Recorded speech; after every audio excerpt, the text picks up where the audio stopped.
नमस्कार. मी अजिंक्य हरिदास रणदिवे, मुख्याधिकारी नगरपंचायत चाकूर, जिल्हा लातूर, यस न्यूज मराठीच्या वतीनं आयोजित तेजस्वी तारे भाग 4 यामध्ये आपल्या सर्वांचं मनापासून हार्दिक स्वागत करतो. आज मला जो विषय देण्यात आलेला आहे त्या विषयाचं नाव आहे गमक यशाचे. सर्वप्रथम मी आपल्या सगळ्यांचं मनापासून स्वागत करतो आणि यस न्यूज मराठीची संपूर्ण टीम आणि यस न्यूज मराठीचे संपादक माननीय शिवाजी सुरवसे साहेब यांचं मनापासून आभार मानतो की आपण मला आपल्या सर्वांशी संवाद साधण्याची संधी या फेसबुक लाईव्हच्या माध्यमातून दिली. खरं तर गेल्या 3-4 दिवसापूर्वी माझे आत्तेभाऊ आणि यस न्यूज मराठीचे संपादक शिवाजी सुरवसे साहेब यांचा फोन आला की नुकताच 12वीचा निकाल लागलेला आहे. विद्यार्थ्यांच्या मनामध्ये अनेकाधिक प्रश्न आहेत की आपण यापुढं काय करावं, कोणती वाट निवडावी, कशा पद्धतीनं यश मिळवावं. या संदर्भामध्ये पालकांच्या आणि विद्यार्थ्यांच्या मनामध्ये सुद्धा अनेक प्रश्न असतात. या सगळ्यांना एक उत्तर मिळावीत, एक चांगलं मार्गदर्शन मिळावं म्हणून तेजस्वी तारे नावानं आम्ही एक मालिका सुरू करतो ज्याच्यामध्ये तुला बोलायचं आहे. आणि खरंच मला आनंद वाटतो आणि अभिमानही वाटतो की यस न्यूज मराठीच्या आजच्या या लाईव्हमध्ये मला आपल्या सर्वांशी संवाद साधण्याची संधी मिळाली.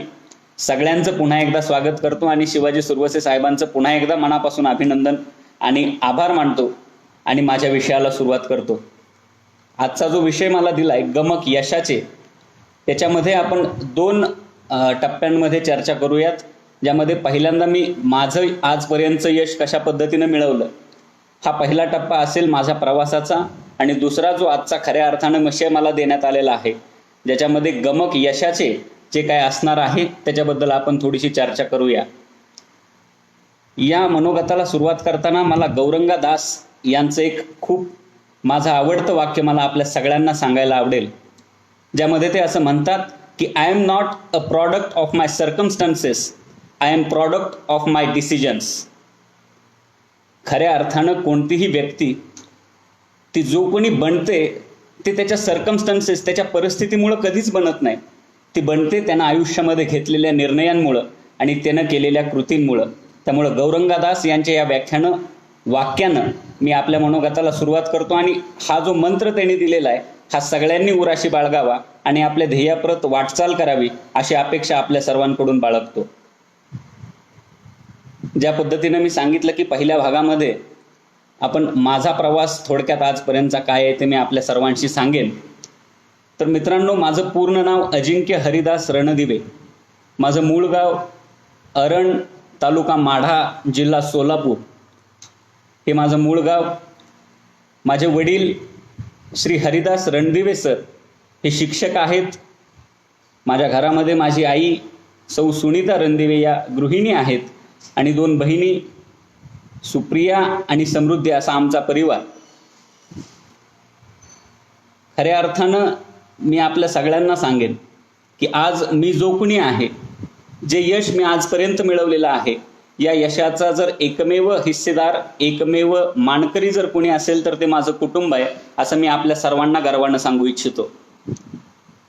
कारण एखादी व्यक्ती ज्या वेळेला पुढे जात असते त्यावेळेला त्या यशाच्या पाठीमागं कित्येकांचे हातभार, कष्ट आणि सदिच्छा असतात असं माझं प्रामाणिक मत आहे.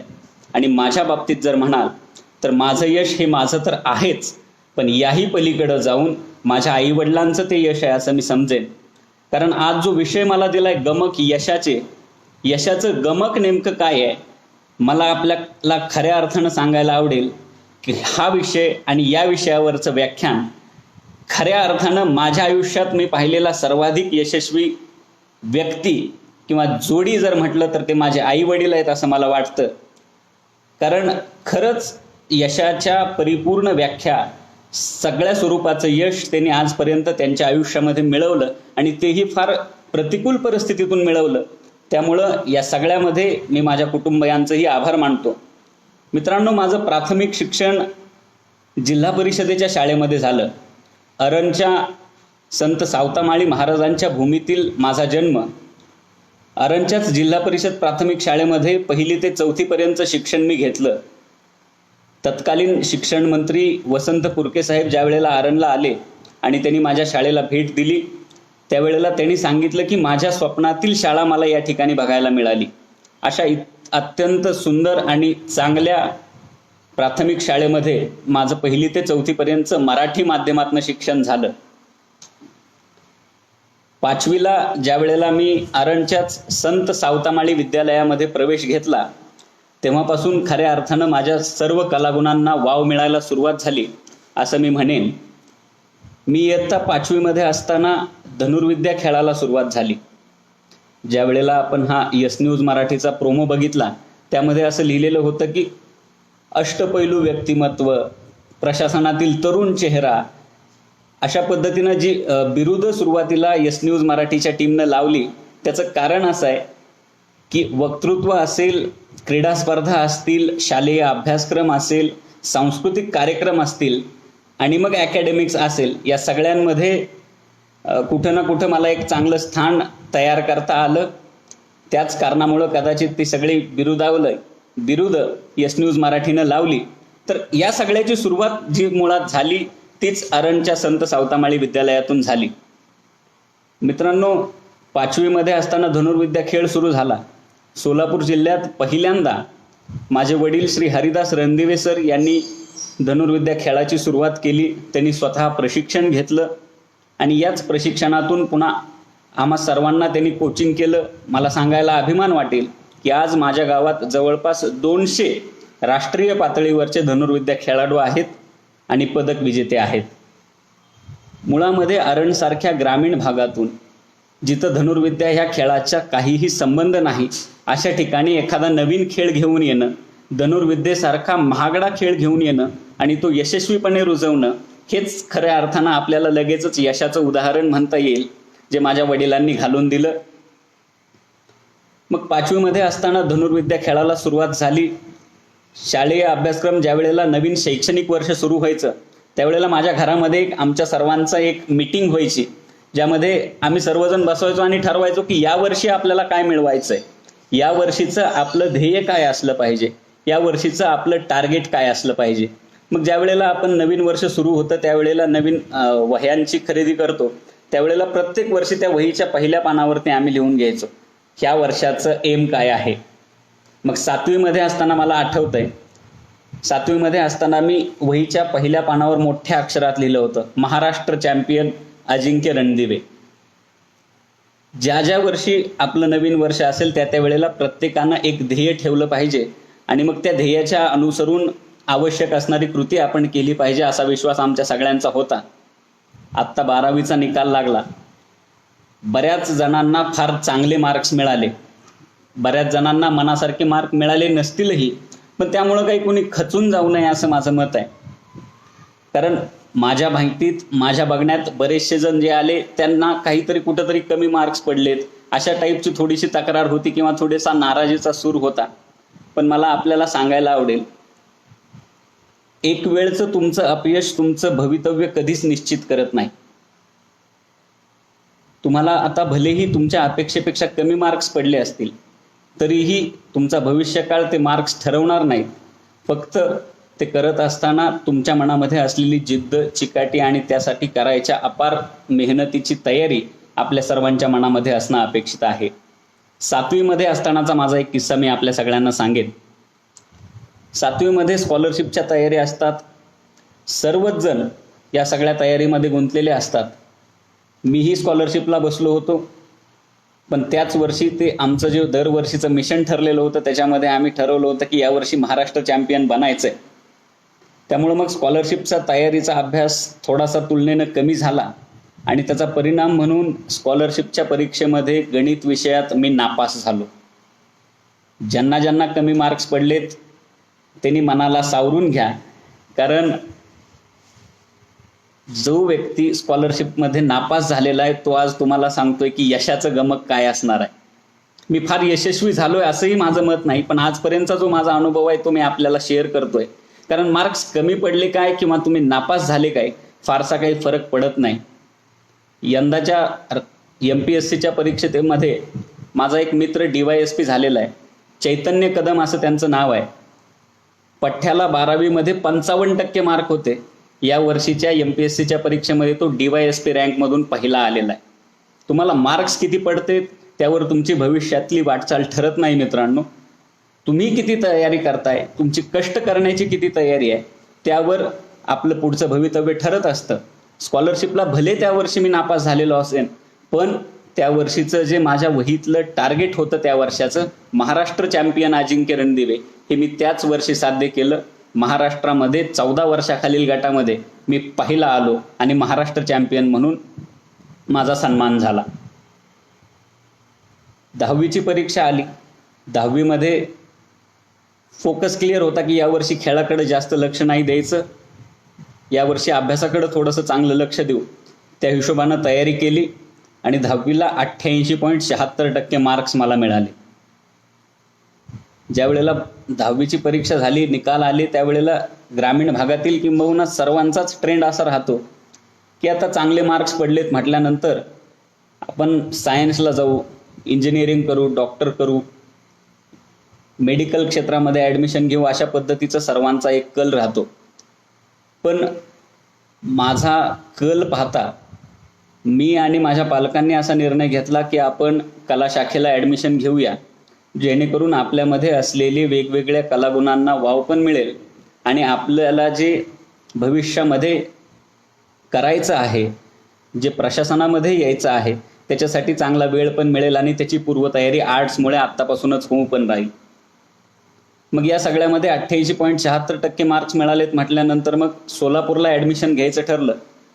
सोलापूरच्या संगमेश्वर महाविद्यालयामध्ये 11वीसाठी ॲडमिशन घ्यायचं होतं. तिथं अर्ज केला. ज्या वेळेला ॲडमिशनची वेळ आली त्यावेळेला मला एक किस्सा आपल्या सगळ्यांना सांगायला आवडेल. तत्कालीन प्राचार्य श्री चिट्टे सर म्हणून संगमेश्वर महाविद्यालयामध्ये होते. मग ज्या वेळेला ॲडमिशनसाठी आम्ही तिथं गेलो त्यावेळेला माझे वडील हरिदास रणदिवे सर सोबत होते. मग त्यांना आम्ही आमचं सांगितलं की अशा पद्धतीचं व्हिजन ठेवून आम्ही ॲडमिशन घेतोय. ते म्हणाले विषय वेगळा आहे, निर्णय चांगला आहे, पण त्या पद्धतीनं तुम्ही अंमलबजावणी पण करा. मग ॲडमिशनच्या वेळेस ज्या वेळेला आम्ही गेलो त्यावेळेला तिथं सरांना एक शब्द दिला की संगमेश्वर महाविद्यालयाला आजपर्यंत कधीही धनुर्विद्या खेळातलं राष्ट्रीय पातळीवरचं पदक हे मिळालेलं नव्हतं. ते पदक मी 11वीमध्ये असताना आपल्या महाविद्यालयाला मिळवून देईन आणि 12वीमध्ये असताना आपल्या महाविद्यालयाचे कला शाखेचे सगळे रेकॉर्ड्स मी ब्रेक करेन. सरांना आश्चर्य वाटलं की हा पोरगा तर म्हणतो एकीकडे खेळामध्ये राष्ट्रीय पातळीवरचं पदक मिळवेल आणि दुसऱ्या वर्षी रेकॉर्ड्स पण ब्रेक करेन. थोडंसं ते आपल्याकडं कसं आहे की जो व्यक्ती खेळामध्ये चांगला आहे तो अभ्यासात हुशार असेलच असं नाही, आणि जो अभ्यासात चांगला आहे तो खेळात चांगला राहतोच असं नाही, असं साधारण एक समीकरण होतं. पण माझ्या बाबतीत हे समीकरण तंतोतंत लागू पडत नव्हतं. सरांना पण अभिमान वाटला की चला एक जण येतो ॲडमिशनच्या वेळेसच सांगतोय की मेडल पण मिळवेन आणि तुमचे रेकॉर्ड्स पण ब्रेक करीन. त्यांनी शुभेच्छा दिल्या. प्रवास सुरू झाला 11वीचा. आपल्या सगळ्यांना सांगायला आनंद वाटेल, 11वीमध्ये असताना मी राष्ट्रीय पातळीवरचं संगमेश्वर महाविद्यालयाचं पहिलं धनुर्विद्येतलं पदक मिळवलं आणि 12वीमध्ये असताना कला शाखेला 87.33% मार्क्स मिळवून मी महाविद्यालयामध्ये पहिला आलो. महाविद्यालयाचे रेकॉर्ड्स ब्रेक झाले. मित्रांनो, मला सगळ्यांना आपल्याला बोलायला आणि सांगायलाही आवडेल की एखादी गोष्ट जर करायची आहे ना तर ती मनापासून करा, मनापासून त्याच्या पाठीशी लागा, मेहनत करा आणि ठरवून एखादी गोष्ट ज्या वेळेला तुम्ही करता त्यावेळेला त्याच्यातून मिळणारं समाधान हे फार फार चांगलं आहे. त्यामुळे एखादी गोष्ट करायची आहे तर ती मनापासून ठरवा आणि मग ती प्राप्त पण करा. मग आज जी आपल्या सगळ्यांची अवस्था आहे, जस्ट 12वीचा रिझल्ट लागलेला आहे, पुढं काय करायचं त्याच स्टेजला मी पण होतो की आता पुढं काय करायचं. 12वी तर झालेली आहे. मग त्यावेळेला आम्ही सगळ्यांनी घरच्यांनी निर्णय घेतला की ग्रॅज्युएशन आपलं पुण्यामध्ये करूया, जेणेकरून तयारीसाठी सोपं जाईल. मग पुण्याच्याच फर्ग्युसन महाविद्यालयामध्ये मला नंबर लागला. त्यावेळेला फर्ग्युसन महाविद्यालयामध्ये मी ॲडमिशन पण घेतलं. खरं तर 12वी नंतरचा हा जो निर्णय होता तोच खरं फार मोठ्या अर्थानं माझ्यासाठी निर्णायक ठरला असं मला वाटतं. कारण पुण्यामध्ये गेल्यानंतर पहिले 2 वर्ष विविध वक्तृत्व स्पर्धांमध्ये मी भाग घेतला. याच दरम्यान राष्ट्रीय पातळीवरच्या वक्तृत्व स्पर्धा झाल्या, त्याचं विजेतेपद मला मिळालं. काही आंतरराज्यीय वक्तृत्व स्पर्धा झाल्या, त्याही मध्ये मी विजेता ठरलो. आणि याचबरोबर धनुर्विद्या या क्रीडा प्रकारातील माझ्या कामगिरीसाठी महाराष्ट्र शासनाच्या वतीनं दिला जाणारा गुणवंत खेळाडू पुरस्कार हा सुद्धा मला मिळाला. मग या दरम्यान व्यक्तिमत्वाची जी जडणघडण ज्याला आपण म्हणतो, चांगलं वाचन त्या काळात सुरू होतं. सुरुवातीपासूनच वाचनाची आवड होती मला. आणि मग या सगळ्यातून पैलू पडत गेले. 3rd इयरला असताना मी खऱ्या अर्थानं MPSCच्या तयारीला सुरुवात केली असं म्हटलं तर वावगं ठरणार नाही. मग पुण्यामध्ये असतानाच माझ्या कॉलेजच्या समोरच युनिक अकॅडमीचे क्लासेस होते. त्या ठिकाणी मी क्लास लावला. क्लासेस बरोबर अभ्यास पण सुरू केला. आणि त्याच वर्षी पहिल्याच प्रयत्नामध्ये मी त्या वर्षीची प्रिलिम्सची परीक्षा जी आहे ती क्लिअर केली. पूर्वपरीक्षा पास झाल्यानंतर मुख्य परीक्षा देत असताना एक अट असते, ज्याच्यामध्ये तुम्हाला तुमच्या ग्रॅज्युएशनचे मार्क्स टाकावे लागतात. दुर्दैवानं त्या वर्षीच्या युनिव्हर्सिटीच्या एक्झाम्स आमच्या झालेल्या नव्हत्या, त्यामुळं मला मुख्य परीक्षा देता आली नाही. पण त्यानंतरच्या पुढच्या वर्षी मात्र, म्हणजे माझं इलिजिबिलिटी कंप्लीट झाल्यानंतर पहिल्या प्रयत्नामध्ये मी पूर्वपरीक्षा पास झालो, मुख्य परीक्षा पास झालो. मुलाखतीनंतर महाराष्ट्रातील सर्वात तरुण मुख्याधिकारी म्हणून वयाच्या 22व्या वर्षी माझं सिलेक्शन झालं. खरं तर ह्या सगळ्या प्रवासामध्ये मला आपल्याला सांगायला आवडेल की ह्याचं गमक काय आहे, तर योग्य वेळी योग्य निर्णय घेणं हेच माझ्या यशाचं रहस्य आहे असं मला वाटतं. कारण एखाद्या निर्णयाला थोडासा झालेला उशीर करिअरच्या दृष्टीनं म्हणा किंवा तुमच्या अचिव्हमेंट्सच्या दृष्टीनं म्हणा, थोडासा भविष्यात जास्त विलंब करू शकतो. त्यामुळं राईट टाईमला राईट डिसिजन्स घेणं हे जास्त महत्त्वाचं आहे. ते माझ्या बाबतीत माझ्या पालकांच्या सुजाणतेमुळं आणि माझ्या तयारीमुळं फार चांगल्या पद्धतीनं झालं, ज्यामुळं मला महाराष्ट्रातील सर्वात तरुण मुख्याधिकारी म्हणून विराजमान होता आलं.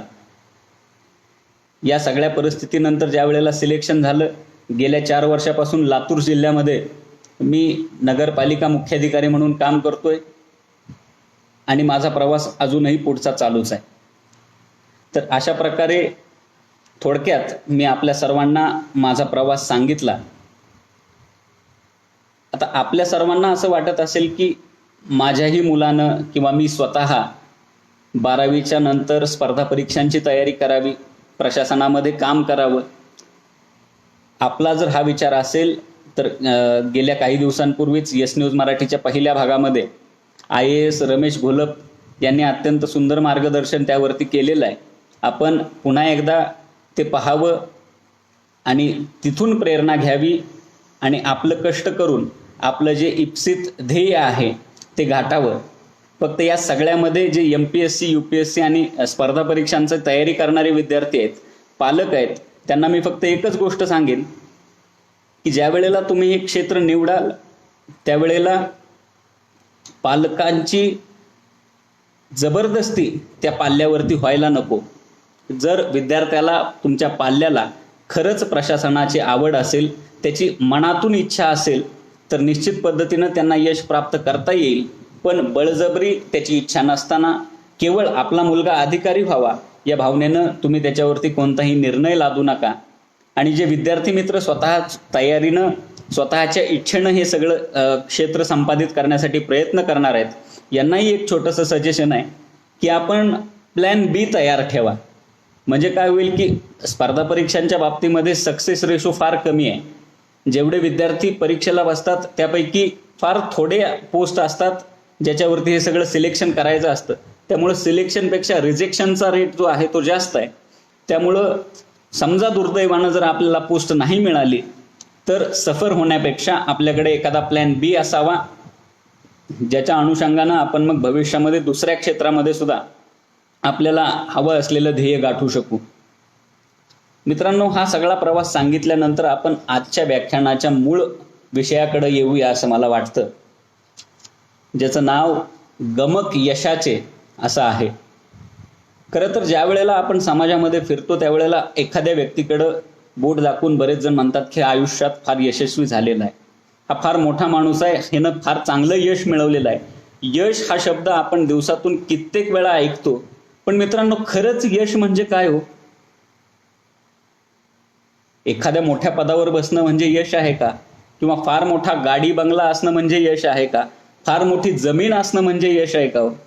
समजा एखाद्या माणसाकडं फार मोठ्या एखाद्या पदावरती तो विराजमान झालेला आहे, त्याच्याकडं सर्व प्रकारची भौतिक सुखं आहेत आणि तो मनानं आतून पोखरलेला असेल, तर तो माणूस यशस्वी ठरेल का हो? मला वाटतं की तो ठरणार नाही. खरं तर करिअर आणि पर्सनल अशा दोन्ही पातळीवरती जो माणूस समाधानी राहतो, जो आनंदी राहतो, तो यशस्वी माणूस असं मला वाटतं. मग यश म्हणजे काय? तर ऑलवेज डुईंग युअर बेस्ट म्हणजे यश. खरं तर यश ही फार मोठी आणि विस्तृत संकल्पना आहे मित्रांनो. एका वाक्यामध्ये यश म्हणजे काय सांगता येणार नाही, पण मी थोडेफार पॉईंट काढलेले आहेत ज्याच्यामध्ये आपल्याला यशाची संकल्पना समजून घेता येईल, ज्याच्यामध्ये कायम आपलं सर्वोत्तम एफर्ट्स देणं म्हणजे सुद्धा यश. सुशांत सिंग राजपूतचं नुकतंच निधन झालं काही दिवसांपूर्वी, आणि त्यांचा छिछोरे मधला एक डायलॉग फार फेमस झाला, ज्याच्यामध्ये त्यांनी सांगितलं की तुमचे प्रयत्न ठरवतात की तुम्ही यशस्वी आहात का अयशस्वी. त्यामुळे ज्याही वेळेला कोणतीही गोष्ट कराल त्यावेळेला ती 100% स्वतःचे एफर्ट्स देऊन करा. मला आपल्या सगळ्यांना सांगायला आवडेल, ज्या ज्या वेळेला मी अभ्यास करायचो, ज्या ज्या वेळेला परीक्षांचे निकाल यायचे, त्यावेळेला घरातून कधीच विचारलं नाही की तुला मार्क्स किती पडले आणि का पडले. फक्त एवढं विचारलं जायचं की तू तुझ्या 100% एफर्ट्स दिले का. आणि ते प्रत्येक वेळी ज्या वेळेला मार्क्स कमी पडले त्यावेळेला मला स्वतःला जाणवायचं की आपण एफर्ट्स द्यायला कुठंतरी कमी पडलो, कुठंतरी मी माझं 100% योगदान त्या परीक्षेसाठी दिलं नाही. आणि ज्या ज्या वेळेला मनामधून आतून आवाज आला की हो मी माझं 100% योगदान दिलेलं आहे, त्या प्रत्येक वेळी यशस्वीपणे मी ती परीक्षा पार पण पाडली. त्यामुळे आपल्या सगळ्यांना सुद्धा सांगणं आहे की कोणती तरी गोष्ट कुणीतरी सांगतंय, कुणीतरी विचारतंय, कुणीतरी बघतंय म्हणून करण्यापेक्षा स्वतःचं जज बना. कारण आपण सगळ्या जगाशी खोटं बोलू शकतो, पण स्वतःशी कधीच खोटं नाही बोलू शकत. त्यामुळं स्वतःशी खोटं बोलू नका. ज्या ज्या वेळेला तुम्ही स्वतः 100% एफर्ट्स दिलेले आहेत असं तुम्हाला वाटेल, त्या प्रत्येक वेळी यश तुमच्या हातामध्ये नक्की येईल असं मला वाटतं. मग फक्त सर्वोत्तम करणं म्हणजे यश आहे का? तर नाही. त्यासोबतच तुमचे जे ध्येय आहेत ते निश्चित पद्धतीनं ठरवणं सुद्धा फार गरजेचं आहे. यासोबतच ज्या वेळेला आपण प्रयत्न करू त्याच्यामध्ये कन्सिस्टन्सी असणं फार गरजेचं आहे. म्हणजे समजा मी माझं ध्येय ठरवलेलं आहे, मी माझं 100% एफर्ट्स पण आहेत की समजा मी ठरवलं की मला अधिकारी व्हायचं आहे आणि मग त्याच्यासाठी मी माझं गोल ठरवलं, त्याच्यासाठी मी माझे सगळे एफर्ट्स देतोय, पण हे एफर्ट्स जर मी 2 आणि 4 दिवस जर द्यायला लागलो तर मी यशस्वी होईन का हो? बिलकुल नाही. म्हणून या सगळ्यामध्ये तुमची कन्सिस्टन्सी असणं, निरंतरपणा असणं फार गरजेचं आहे. तेव्हाच यशप्राप्ती आपल्याला होऊ शकेल. यशामध्ये एक फार छान गोष्ट आहे मित्रांनो, ज्याच्यामध्ये ज्या वेळेला तुम्ही यश एखादी गोष्ट मिळवता त्यावेळेला तुम्हाला घर आणि घरातील माणसं यांच्याशी असणारी जवळीक सुद्धा फार महत्त्वाची आहे. Having a place to call a home, it is a most important thing in person's life.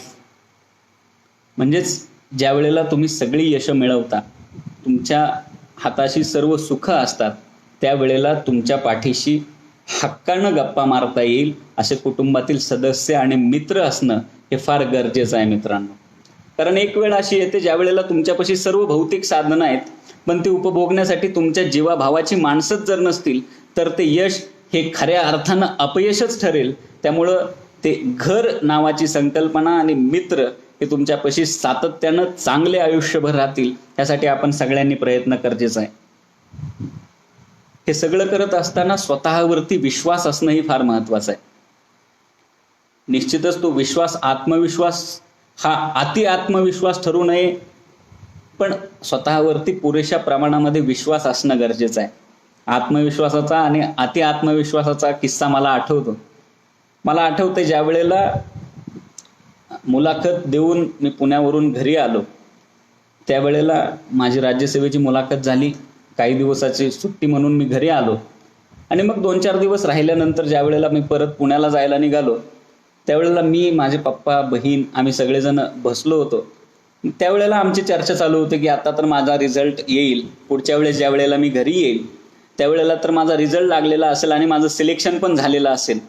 पण मग त्यावेळेला जेव्हा तुम्हाला सत्काराचा कार्यक्रम करायचा असेल, त्यावेळेला जर बॅनर बनवायचे झाले तर त्यासाठी फोटो उपलब्ध असणार नाहीत. त्यामुळं मी आत्ताच फोटो सेशन करून जातो, जेणेकरून तुम्हाला सत्काराला ते सोपं पडेल. म्हणून मग मी, माझे वडील, माझी बहीण जाता जाता इंदापूरला थांबलो. इंदापूरमध्ये आम्ही फोटो काढले आणि जसं हे आत्मविश्वास एखाद्याला वाटू शकतो, पण माझा स्वतःवरती असणारा तो विश्वास होता, आत्मविश्वास होता. आणि खऱ्या अर्थानं नंतर ज्या वेळेला 15-20 दिवसांनी रिझल्ट लागला, त्यामध्ये माझं सिलेक्शन पण झालं होतं आणि सिलेक्शन झाल्यापासून अवघ्या काही वेळातच सत्काराची तयारी आणि बॅनर सुद्धा गावामध्ये लागले. खरं तर बॅनर लावणं ही काही फार मोठी गोष्ट आहे असं नाही, पण त्यावेळेला ती क्रेज होती. त्यामुळं त्यावेळेस जाऊन आम्ही फोटो काढले आणि नंतर ते यश पण मिळालं. स्वतःवरती एवढा आत्मविश्वास आपल्या सगळ्यांना असला पाहिजे. एखाद्या परीक्षेमध्ये ज्या वेळेला आपण बसतो त्यावेळेला जर एफर्ट्स 100% दिले असतील, त्यावेळेला हा आत्मविश्वास जो आहे तो निश्चित पद्धतीनं आपल्याला मिळतो. मग हे सगळं प्राप्त झाल्यानंतर वर्क आणि लाईफचा बॅलन्स असणं फार महत्त्वाचं आहे. घरामध्ये ऑफिस असू नये आणि ऑफिसमध्ये घर मध्ये मध्ये आणू नये असंही मला वाटतं. कारण ऑफिस आणि घर ह्या दोन्ही गोष्टी फार वेगवेगळ्या स्वरूपाच्या आहेत. ज्या वेळेला मी घराकडं शनिवारी रविवारी येतो त्यावेळेला माझ्या मनामध्ये ऑफिसची गोष्ट नसते. मी 100% त्या ठिकाणी रमतो आणि ज्या वेळेला परत आपण ऑफिसला याल त्यावेळेला घरातील कोणतीही गोष्ट डिस्टर्बन्स करण्यासाठी, ऑफिसच्या कामामध्ये अडथळा येणार नाही अशा पद्धतीनं आपण स्वतःला घडवलं पाहिजे, बनवलं पाहिजे असं मला वाटतं. यशाचे जे 2 प्रकार आहेत ते मी आपल्याला सांगितले की ज्याच्यामध्ये करिअरचे काही गोल्स सक्सेस असतात आणि पर्सनल जे थोडेसे असतात. त्यात पण पुन्हा 2 प्रकार आहेत की ऑब्जेक्टिव्ह आणि सब्जेक्टिव्ह पण आहेत. मग करिअरच्या बाबतीत जर आपण विचार केला की करिअरमध्ये यशस्वी झाला, मग त्याचं ऑब्जेक्टिव्ह काय काय आहेत? मोठा पगार, सॅलरी, 6 अंकी पगार आहे, मोठ्या हुद्द्यावरती मी काम करतो, नामांकित कंपनीमध्ये मी काम करतो, मला वेगवेगळे पुरस्कार मिळालेले आहेत, एम्प्लॉई ऑफ द इयर वगैरे असे जे पुरस्कार मिळतात, हा सगळा ऑब्जेक्टिव्ह पार्ट आहे.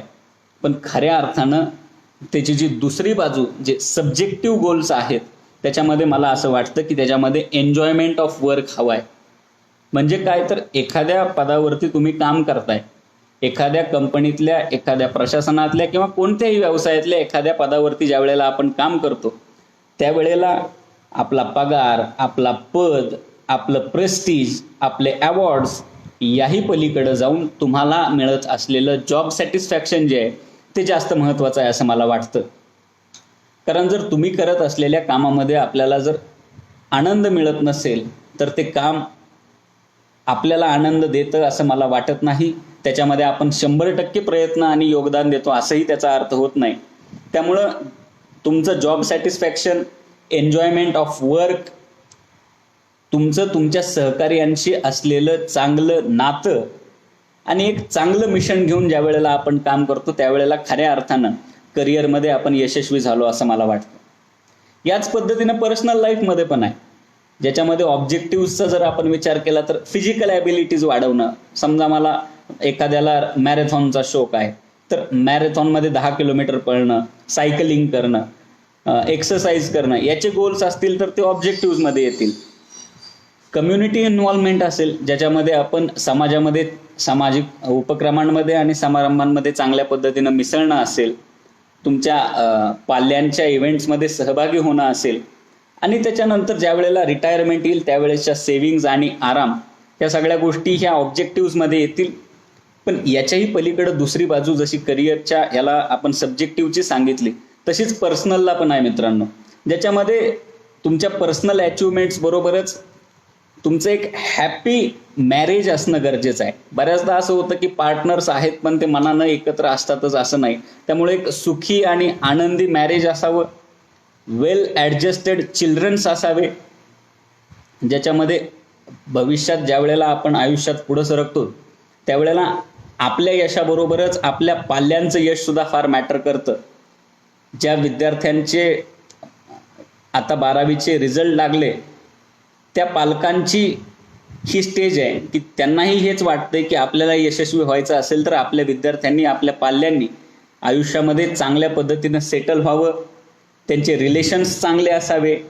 आणि याही पलीकडे जाऊन ज्या वेळेला आपण रिटायर होतो त्यावेळेला ability to relax and recharge हे फार महत्त्वाचं आहे. म्हणजे काय हो, तर हे सगळं आयुष्यभराची धावपळ झाल्यानंतर ज्या वेळेला आपण रिटायर होतो त्यावेळेला माणसाला थोडंसं रिलॅक्स होता आलं पाहिजे आणि त्यातूनच परत रिचार्ज पण होता आलं पाहिजे. आयुष्यभर आपण एखाद्या ध्येयापाठीमागं, एखाद्या कामापाठीमागं धावत असतो, पण एक वेळ अशी येते ज्या वेळेला आपण थांबतो त्यावेळेला माणसाला रिलॅक्स पण होता आलं पाहिजे आणि रिचार्ज पण होता आला पाहिजे.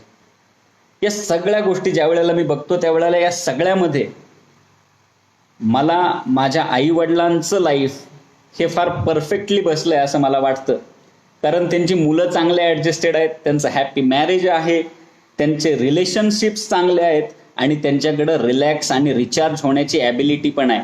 त्यामुळे एखाद्या वेळेस ज्या वेळेला मला एखादा व्यक्ती भेटतो आणि तुम्हाला विचारतो की तुमचे आयडॉल कोण आहे, तुमचा आदर्श कोण आहे. मित्रांनो, मी आपल्याला सांगेन की मला माझा आदर्श शोधायला घराच्या बाहेर कधीच जावं लागलं नाही. माझ्या घरातील व्यक्ती याच माझ्यासाठी आदर्श आहेत. माझे आई वडील असतील, माझ्या भगिनी असतील, माझे कझिन ब्रदर्स आणि सिस्टर्स असतील, या सगळ्यांकडून काही ना काही चांगल्या गोष्टी मला शिकायला मिळाल्या आणि त्यांनाच आदर्श मानून माझं काम मी पुढे ठेवलं आहे. ह्या सगळ्याच्या पुढं जाऊन ज्या वेळेला आपण विचार करतो त्यावेळेला taking care of yours needs हा मुद्दा फार महत्त्वाचा आहे, ज्याच्यामध्ये तुमच्याशी संलग्न असलेल्या, तुमच्या गरजेला असणाऱ्या आणि तुमची गरज असणाऱ्या अशा तिन्ही व्यक्तींची काळजी घेणं हे आपलं काम आहे. म्हणजे यश आहे. Learning something knew each day, that is very important. तुम्ही दररोज काहीतरी नवनवीन शिकणं. असं म्हणतात की ज्या वेळेला आपण एखादी गोष्ट नवीन शिकत नाही त्यावेळेला तो दिवस वाया जातो. दररोज आपण काही ना काही नवीन शिकलं पाहिजे. एखादं स्किल असेल, एखादी नवीन गोष्ट असेल, एखादा नवीन अनुभव असेल, कोणत्या ना कोणत्या माध्यमातून एखादा नवीन गोष्ट आपण शिकण्याचं काम हे केलं पाहिजे. यशाचं दुसरं एक फार चांगलं गुणधर्म यश मिळवण्यासाठी फार आवश्यक आहे, तो म्हणजे नेव्हर गिव्ह अप. कधीही हार मानू नका. कारण कसं होतं की बऱ्याचदा असं होतं की आपण यशाच्या अगदी जवळ असतो, पण पूर्वीच्या अपयशामुळं खचून जाऊन आपण कुठंतरी प्रयत्न करणं सोडून देतो आणि यश आपल्याला हुलकावणी देऊन जातं. मित्रांनो, अपयश ही यशाची पहिली पायरी आहे. हा अगदी प्राथमिक शिक्षणापासून आपण सर्वांनी वाचलेला, ऐकलेला सुविचार आहे. पण या ज्या साध्या साध्या गोष्टी आहेत याच फार महत्त्वाच्या ठरतात. अपयश आणि यश हे वेगवेगळं आहे असं मला वाटत नाही. अपयश आलेलं असताना सुद्धा तुमचे एफर्ट्स किती चांगले आहेत आणि ते जर योग्य दिशेनं असतील तर ते यशामध्ये कन्वर्ट होतं. या संदर्भातला एक हिंदी कविता आहे, ती मला फार आवडते, ती मी आपल्याला सांगेन. ज्याच्यामध्ये कवी असं म्हणतात कि तू दौड़ में अव्वल आए ये जरूरी नहीं, तू दौड़ में अव्वल आए ये जरूरी नहीं, तू सबको पीछे छोड़ दे ये भी जरूरी नहीं. जरूरी है तेरा फिर से खड़ा होना, जरूरी है तेरा फिर से खड़ा होना, जरूरी है तेरा दौड़ में शामिल होना. जरूरी है तेरा दौड़ में शामिल होना, जरूरी है तेरा गिरकर फिर से खड़ा होना. जिंदगी में इम्तिहान तो बहुत होंगे, जिंदगी में इम्तिहान तो बहुत होंगे, जो आज तेरे आगे है वो कल तेरे पीछे होंगे. जो आज तेरे आगे है वो कल तेरे पीछे होंगे. बस तू चलना मत छोड़ना, बस तू लढना मत छोड़ना. मला कवी माहीत नाहीत, पण ही कविता मला सातत्यानं प्रेरणा देत राहते, सातत्यानं पुश करत राहते. ज्याच्यामध्ये आपल्याला सांगितलंय की तुम्ही रेसमध्ये पहिलं यावं हे अपेक्षित नाहीये. रेसमध्ये, परीक्षांमध्ये तुम्ही कायमच पहिला क्रमांक मिळवावा हेही गरजेचं नाहीये. तुम्ही सगळ्यांना मागं टाकावं हेही अपेक्षित नाहीये. फक्त यामध्ये गरज आहे ते तुम्ही याच्यामध्ये सहभागी होण्याची, तुम्ही पडलात तर पुन्हा उठून लढण्याची, आणि हेच ज्या वेळेला आपण सुरू ठेवतो त्यावेळेलाच तो कुठेतरी यशाच्याकडे जाणारा मार्ग ठरतो असं मला वाटतं. अपयश आलं म्हणजे काय, आपण कायमस्वरूपी हारलो असा त्याचा अर्थ नाही. काही गोष्टींच्या, असं इंग्लिशमध्ये एक फार छान वाक्य आहे ज्याच्यामध्ये असं म्हटलं जातं की losing a few battles can help you to win a war. म्हणजेच छोट्या मोठ्या लढाया ज्या वेळेला तुम्ही हारता त्यावेळेला मोठा दिग्विजय मिळवण्यासाठी त्या तुम्हाला उपयोगी पडतात. आयुष्यातल्या छोट्या मोठ्या प्रसंगी, छोट्या मोठ्या परीक्षांमध्ये जर आपल्याला अपयश आलं असेल तर आपणही खचून जाऊ नका. भविष्यातल्या मोठ्या यशासाठी बरीचशी शिकवण आपल्याला या यशामधूनच मिळत जाईल. मग हे छोटं छोटं अपयश जसं आपण इग्नोर करतो तसंच छोटं छोटं मिळणारं जे यश आहे ते पण आपण थोडंसं सेलिब्रेट करायला शिकलं पाहिजे. कारण बऱ्याचदा होतं असं की फार लांबचा विचार करत असताना जवळचे छोटे छोटे आनंदाचे आणि सुखाचे क्षण आपण विसरून जातो, आणि मग ज्या वेळेला आपण त्या ठिकाणी पोचतो त्यावेळेला फक्त ते परिश्रम आठवतात, त्या प्रवासातला जो आनंद आहे तो आठवत नाही. त्यामुळं जेही तुम्ही कष्ट करत असाल त्याच्यामध्ये मिळत जाणाऱ्या छोट्या छोट्या ज्या विजयाचे क्षण आहेत ते सुद्धा आपण सेलिब्रेट करावे असं मला वाटतं. दुसरा फार महत्त्वाचा मुद्दा आहे ज्याच्यामध्ये आपल्या सगळ्यांना हे समजून घ्यायला हवं की success is understanding your control over your destiny. तुमच्या भविष्यावरती तुमचं कंट्रोल आहे, तुमच्या मेहनतीच्या माध्यमातून ते कंट्रोल आहे. तुमचं भविष्य तुमच्या हातामध्ये आहे, आपलं भविष्य आपल्या हातामध्ये आहे. हे ज्या वेळेला आपल्याला रिअलाईज होतं त्यावेळेला खऱ्या अर्थानं आपला यशाचा प्रवास सुद्धा सुरू होतो असं मला वाटतं. शेवटी सगळ्यात शेवटी ज्या वेळेला यश म्हणजे काय हे आपण बघायला जातो त्यावेळेला फार 3-4 शब्द आहेत ज्याच्यामध्ये आपण यश थोडक्यामध्ये, परिपूर्ण तर ते होणार नाही पण थोडक्यात असं म्हणता येईल की ज्या वेळेला तुम्ही आनंदी असता, हॅपीनेस असेल, लव असेल आणि ॲडव्हेंचर जर तुम्ही या क्षणी जर ते अनुभूती घेत असाल तर तुम्ही ऑलरेडी सक्सेसफुल आहात असं मला वाटतं. कारण अभ्यास करणं असेल, एखादं परीक्षा पास होणं असेल किंवा एखादी पोस्ट मिळवणं असेल, या सगळ्यामध्ये जर तुम्हाला अभ्यासातला किंवा पोस्ट मिळाल्याचा आनंद होत असेल, त्याबद्दल तुम्हाला प्रेम मिळत असेल आणि त्याच्यामध्ये एक ॲडव्हेंचर जर वाटत असेल तर तुम्ही खऱ्या अर्थानं आत्तापासूनच यशस्वी आहात असं मला वाटतं. मग हा सगळा जो आत्तापर्यंत आपण डिस्कस केला हे म्हणजे तर यश आहे. पण मग यश मिळवण्यासाठी आपण काय करावं लागेल, यशाचं नेमकं गमक काय असणार आहे याबद्दल आपण थोडीशी चर्चा करूया. इंग्रजीतले फार प्रसिद्ध लेखक आहेत टोनी रॉबिन्स, ज्यांचं अल्टिमेट एज असं एक पुस्तक आहे ज्याच्यामध्ये त्यांनी 8 सिक्रेट्स सांगितलेत की ज्याच्या माध्यमातून आपण यशापर्यंत पोहोचू शकतो. मला ते फार आवडले, त्यामुळे तुमच्या सगळ्यांशी ते शेअर करायला मला आवडेल. ज्याच्यामध्ये पहिला मुद्दा, पहिलं सिक्रेट जे त्यांनी सांगितलेलं आहे ते आहे पॅशन. पॅशन म्हणजे काय हो? तुम्हाला एखाद्या गोष्टीची आवड असणं, तीव्र इच्छा असणं, ती प्राप्तीची तीव्र इच्छा असणं म्हणजे तुमचं पॅशन. मग ज्या वेळेला आपलं पॅशन आणि आपण निवडलेलं प्रोफेशन हे एकत्र येतं त्यावेळेला खऱ्या अर्थानं जॉब सॅटिस्फॅक्शन मिळतं. त्यामुळं तुमचं जे ध्येय आहे ती तुमची आवड सुद्धा असली पाहिजे. ज्या वेळेला तुमची आवड आणि तुमचं ध्येय, तुमची नोकरी, तुमचा व्यवसाय यांचा एकत्रित संगम होतो त्यावेळेला तुम्ही यशस्वी होता, आणि ते यशस्वी होण्याचं गमक पहिलं सिक्रेट आहे असं टोनी रॉबिन्स म्हणतात. मग तुमचं पॅशन आणि प्रोफेशन तुम्ही एक निवडलं. काही जणांना डॉक्टर होऊ वाटत असेल, काही जणांना इंजिनियर असेल, काही लोक असतील ज्यांना शिक्षक, वकील, प्रशासनामध्ये काही लोकांना यायचं आहे, काही लोकांना स्टार्टअप तयार करायचा आहे स्वतःचा. असे वेगवेगळी क्षेत्र आहेत. सध्या करिअरच्या दृष्टीनं प्रचंड अशा संधी वेगवेगळ्या माध्यमातून आपल्या सगळ्यांच्या समोर उभ्या आहेत. आपण सर्वांनी आपल्या आपल्या पॅशननुसार आपलं प्रोफेशन निवडावं, आणि मग ज्या वेळेला ते पॅशन तुम्हाला ड्राईव्ह करेल त्यावेळेला तुम्ही यशाकडे निश्चित पद्धतीनं चालले जाल असं मला वाटतं. पॅशन सोबतच दुसरं सिक्रेट जोडून येतं हार्डवर्क. एखादी गोष्ट मला आवडते म्हणून मी ते करायला चालू केली, ठीक आहे, पण जर मी हार्डवर्क नाही केलं तर त्या यशापर्यंत मी कधीही पोहोचू शकणार नाही. माझ्या बाबतीत जर सांगायचं झालं तर समजा मी असं ठरवलं की मला प्रशासनामध्ये अधिकारी म्हणून काम करायचंय, मग माझं पॅशन आणि प्रोफेशन मी ठरवलं, पण त्यासाठी जर मी हार्डवर्क नाही केलं तर तुम्ही त्यापर्यंत कधीही पोचू शकत नाही. दे रे हरी पलंगावरी अशी एक मराठीतली म्हण आहे. आयतं सर्व करून सक्सेस कधीच मिळत नसतं मित्रांनो. त्यासाठी हार्डवर्क हे पाहिजेच. यशाला कोणताही शॉर्टकट नसतो. फक्त तुम्ही चांगल्या पद्धतीनं स्मार्ट वर्क करावं. हार्डवर्कच्या सोबत स्मार्ट वर्कही केलं तर यश लवकर मिळतं, एवढं माझं सांगणं असेल. मग आपलं पॅशन आहे, मी हार्डवर्क पण करायची तयारी आहे, पण याच्यासोबत माझा फोकस हा फार आवश्यक आहे. एकाग्रता, एकचित्तानं त्या गोष्टीच्या पाठीशी लागणं हे फार महत्त्वाचं आहे. मला प्रशासनामध्ये यायचं आहे, माझी अभ्यास करण्याची पण तयारी आहे, पण माझा फोकसच नाही आहे, माझं एकाग्रता नाही आहे, माझं लक्ष कायम भरकटत राहतंय. मी हे करू का ते करू, मनामध्ये द्विधा अवस्था होते.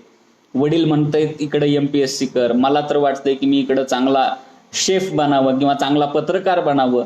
मग ह्या दोघांची मनामध्ये कुठंतरी द्वंद्व ज्या वेळेला सुरू होतं त्यावेळेला आपला फोकस हटतो. म्हणून जर पहिला मुद्दा तिथं सांगितलेला आहे की पॅशन आणि प्रोफेशन एकदा निवडा. बऱ्याचदा असंही होऊ शकतं की पाल्यांच्या आणि पालकांच्या अपेक्षा एकत्रितपणे मॅच होतीलच असं नाही. पालकांना वाटू शकतं माझा मुलगा प्रशासनामध्ये जावा, पण मुलाला वाटतंय मला पत्रकार व्हायचंय. त्यावेळेला पाल्यांनी आणि पालकांनी दोघांनीही एकमेकांच्या आवडीनिवडी आणि क्षमतांचा अभ्यास करून त्याचं प्रोफेशन निवडलं तर ते जास्त चांगलं, फायदेशीर आणि यशस्वी पूर्ण ठरेल असं मला वाटतं. यासोबत आपला फोकस, आपलं ध्यान, आपली एकाग्रता त्या ध्येयावरती निश्चित ठेवा आणि त्या पद्धतीने जर आपण वाटचाल केली तर आपण यशापर्यंत पोहोचू शकू. बऱ्याचदा असं होतं की आपण हार्डवर्क करतोय, पण ते कंटिन्युअस एफर्ट्स देत असताना कुठेतरी मनामध्ये आपल्याला ग्लानी येते. मला माहिती आहे की अभ्यास करत असताना एक टर्मिनॉलॉजी आहे, पठारावस्था येऊन जाते. बऱ्याचदा असं होतं की जे लोक फार दिवस अभ्यास करतात त्या सगळ्यांनाच माहीत असतं की अरे हे तर मी वाचलेलं आहे, ऑलरेडी 2दा-3दा वाचलेलं आहे, याच्या नोट्स काढलेले आहेत, आता परत परत तेच नाही वाटत. पण या प्रत्येक वेळेला पुश युअर सेल्फ, जो चौथं सिक्रेट टोनी रॉबिन्स सांगतात, ज्याच्यामध्ये तुम्हाला स्वतःला कायम पुढं पुश करायचंय, स्वतःला ड्राईव्ह पुढं करायचंय आणि यशापर्यंत जात असताना ज्या वेळेला ग्लानी येते त्यावेळेला स्वतः अचीव केलेल्या चांगल्या पॉझिटिव्ह गोष्टींचे विचार आपण सगळ्यांनी करावा. प्रशासनाची येण्यापूर्वी ज्या वेळेला स्पर्धा परीक्षांची तयारी चालू असते त्यावेळेला बरेच विद्यार्थी असे असतात जे 5-5, 7-7 वर्ष झालं तयारी करतात. प्रत्येकालाच यश मिळतं असं नाही, पण त्या ज्या ज्या वेळेला मनामध्ये ग्लानी येते, ज्या ज्या मनामध्ये अपयशाची भावना येते, त्या प्रत्येक वेळेला आपण आजपर्यंत अचीव केलेल्या गोल्सचं जर आपण स्मरण केलं, चिंतन केलं, सकारात्मक विचारांचा एक पॉझिटिव्ह डोस जर आपण स्वतःला दिला तर मला वाटतं की आपण स्वतःला अजून चांगल्या पद्धतीनं पुश करू शकता आणि यशापर्यंत अधिकाधिक जवळ पण जाऊ शकता. या सगळ्यांच्या सोबत एक आयडियाज, क्रिएटिव्ह थिंकिंग हे 5वं सिक्रेट मला फार आवडतं. कारण स्पर्धा परीक्षांची तयारी करत असताना आपण बघतो की जवळपास महाराष्ट्रात दरवर्षी 2-3 लाख विद्यार्थी या सगळ्या परीक्षांची तयारी करत असतात. अभ्यास तर सगळेच जण करतात, पण सिलेक्ट होणारे फार कमी होतात. मग याचं नेमकं कारण काय आहे? तर तो फरक इथं आयडियाजमध्ये आपल्याला बघायला मिळेल.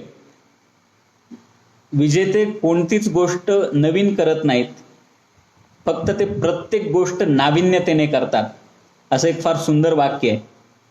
प्रत्येक गोष्टीला नाविन्यतेनं, कल्पकतेनं, क्रिएटिव्ह आयडियाजनं ज्या वेळेला आपण करू त्या वेळेला नवनवीन मार्ग आपल्याला सुचत जातील. त्यामुळं चांगल्या क्रिएटिव्ह आयडिया जर आपण तयार ठेवल्या तर त्याचा निश्चित फायदा आपल्याला होईल असं मला वाटतं. त्याचा पुढचा 6वा मुद्दा मला आवडला, तो इम्प्रूव्हमेंटचा. माझे एफर्ट्स चालू आहेत, माझं गोल फिक्स आहे, माझं पॅशन आहे, हार्डवर्क आहे, मी स्वतःला पुश करतोय, पण जर इम्प्रूव्हमेंट आपण जर त्याच्यामध्ये दिसून येत नसेल तरीही आपली चूक आहे असं मला वाटतं. विचार करा, दररोज जर आपण 1% स्वतःमध्ये इम्प्रूव्हमेंट केली, दररोज 1% इम्प्रूव्हमेंट आपण केली तर वर्षात 365% आपल्यामध्ये इम्प्रूव्हमेंट झालेली असेल. आता हे प्रत्येकच गोष्टीमध्ये 1% हे असं आपल्याला करता येणार नाही, पण समजा आपण त्याच्यामध्ये गुणात्मक जरी वाढ केली, ॲबिलिटीजमध्ये थोडीशी वाढ केली, इम्प्रूव्हमेंट केली, तर स्वतःची प्रगती निश्चित आहे मित्रांनो. प्रत्येकाला आजपर्यंत जे मिळालेलं आहे त्याच्या पुढं अजून काहीतरी मिळवायचं असतं. प्रत्येकाला अधिकाधिक यश मिळवायचं असतं. पण या सगळ्याच्या पाठीमागं कुठंतरी इम्प्रूव्हमेंट फार गरजेची आहे. ती इम्प्रूव्हमेंट ज्या वेळेला आपण बंद करतो त्यावेळेला आपला होणारा विकास थांबतो. त्यामुळं जे मिळालेलं आहे आणि जे मिळवायचं आहे त्यासाठी सातत्यानं स्वतःमध्ये इम्प्रूव्हमेंट करणं फार गरजेचं आहे. मग हे सगळं केल्यानंतर ज्या वेळेला तुम्ही एखादी गोष्ट प्राप्त करता त्यावेळेला 7वं सिक्रेट फार महत्त्वाचं आहे, ज्याच्यामध्ये सेवावृत्ती हा मुद्दा येतो. सर्व. समजा आज मी प्रशासनामध्ये आलो, एक उत्तम पगाराची प्रेस्टिजियस नोकरी मला मिळाली आणि जर माझ्यामध्ये सेवावृत्ती नसेल तर कुठंतरी त्या पदाची आणि त्या कर्तव्याची मी अवहेलना करतोय असा त्याचा अर्थ होतो. एखादी गोष्ट ज्या वेळेला तुम्हाला प्राप्त होते त्यावेळेला त्या गोष्टीच्या माध्यमातून तुम्ही जास्तीत जास्त लोकांच्या कामी कसं याल, त्यांची जास्तीत जास्त सेवा कशी तुमच्या माध्यमातून होईल, तुम्ही चांगल्या पद्धतीनं सर्व्हिस त्यांना कशी देऊ शकाल, हा मुद्दा फार महत्त्वाचा ठरतो. त्यामुळे तो सेवावृत्तीचा जो भाव आहे तो मनामध्ये असला पाहिजे. केवळ मला मोठा पगार मिळतोय म्हणून एखाद्या गोष्टीच्या पाठीशी तुम्ही जर लागलात तर त्यातून काहीही साध्य होणार नाही मित्रांनो. ती सेवावृत्ती सुद्धा मनामध्ये जोपासणं फार गरजेचं आहे. आणि 8वं सिक्रेट ज्याच्यामध्ये टोनी रॉबिन्स सांगतात की तुम्ही कंटिन्युअस एफर्ट्स ठेवले पाहिजेत. मग एकदा हे सगळं चालू झालं, तयारीपासून ते अगदी सिलेक्ट होण्यापर्यंतचा प्रवास तुमचा कंप्लीट झाला. पण या सगळ्यामध्ये जर तुम्ही नंतर ज्या वेळेला तुमच्या सेवावृत्तीनं कार्य करायला लागता त्यावेळेला ती सेवावृत्ती ही आयुष्यभर राहिली पाहिजे. जोपर्यंत तुम्ही एखाद्या कर्तव्यावर आहात तोपर्यंत ती सातत्यानं तुमच्या पाठीशी राहिली पाहिजे. आणि त्याच वेळेला आपण खऱ्या अर्थानं यशस्वी झालो असं मला वाटतं. अशा पद्धतीनं थोडक्यामध्ये मी आपल्याला माझ्या यशाचं गमक आणि मग त्या यशाचे मला आवडलेले टोनी रॉबिन्स यांचे 8 सिक्रेट्स आपल्याला सांगितले. विषयाच्या शेवटाकडे येताना एक कविता मला आपल्या सगळ्यांना सांगायला आवडेल.